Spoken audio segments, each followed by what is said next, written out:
Praise the lord. యేసు క్రీస్తు వారి పరిశుద్ధమైన నామంలో మీ అందరికీ వందనాల శుభాలు తెలియపరుస్తున్నానండి. దేవుని దీవెనలు మన మీద మెండుగా కురిపించగల సమర్థుడండి.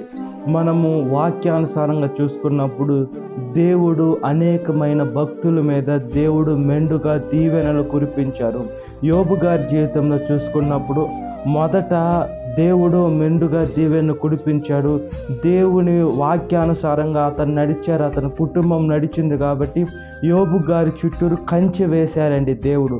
అదేవిధంగా మళ్ళా కోల్పోయినా కూడా యోబు గారు దేవుని పాదాలు విడిచిపెట్టకుండా ఉండే లోపలికి 200గా మెండైన దీవెనలు దేవుడు యోబు గారికి ఇచ్చారు.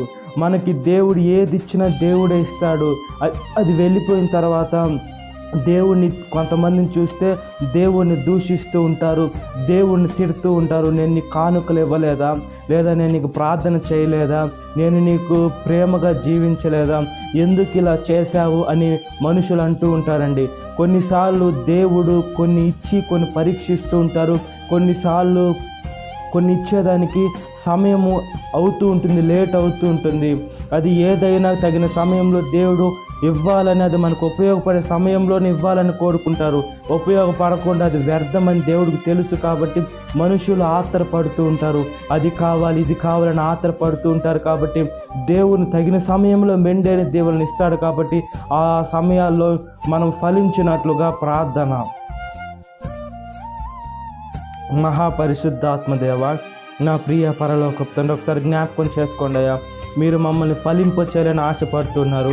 మేము వాళ్ళ స్థాయి వీళ్ళ స్థాయి చూసి సాతాను శోధనకి లోను కాకుండా ఒకసారి జ్ఞాపకం చేసుకోమని ప్రాధాయపడుతున్నాం. శోధనలో ప్రవేశించకుండా మెలకువగా ఉండే ప్రార్థన చేసే బిడ్డగా మమ్మల్ని మీరు నిలవబెట్టుకున్నారు. దాన్ని బట్టి స్తుతులు స్తోత్రాలయ్యా. మీరు మాకు మెండైన దీవెనని ఇవ్వాలని ఆశపడుతున్నారు. మేము మీ మార్గంలో నడవకుండా, మీ వాక్యానుసారంగా జీవించకుండా, మీ చిత్తానుసారంగా బ్రతకకుండా మేము ఎప్పుడైతే ఈ లోకంలో బ్రతుకుతూ ఉంటామో మా జీవితాలు అనేటి మమ్మల్ని మేము నాశనం చేసుకునే దానికి నెంబర్ 1లో ఉంటాము. ఒకసారి జ్ఞాపకం చేసుకోండి. మేము అంచెలంచెలుగా ఆస్వాదించబడాలయ్యా. మీ కృపలో జ్ఞాపకం చేసుకోండి. మీరు తగిన సమయంలో మమ్మల్ని ఫలింప చేసేదానికి ఆశీర్వదిస్తారు. కాబట్టి మీ వాక్యానుసారంగా బ్రతికే కృపను దయచేయమని, సాతాను శోధన ప్రతి ఒక్క బిడ్డను విడుదల దయచేయమని, ఈ వాక్యం విట్టిన ప్రతి ఒక్క బిడ్డని పేరు పేరుసిన జ్ఞాపకం చేసుకుని జనకాలపు దీవెనతో నింపమని నజరేయుడైన యేసుక్రీస్తు వారి పరిశుద్ధమైన నామములో మిక్కిలి వినతులు తలుచున్నాను నా పరలోకపు తండ్రి. Amen. Praise the Lord. God bless you. Have a great day.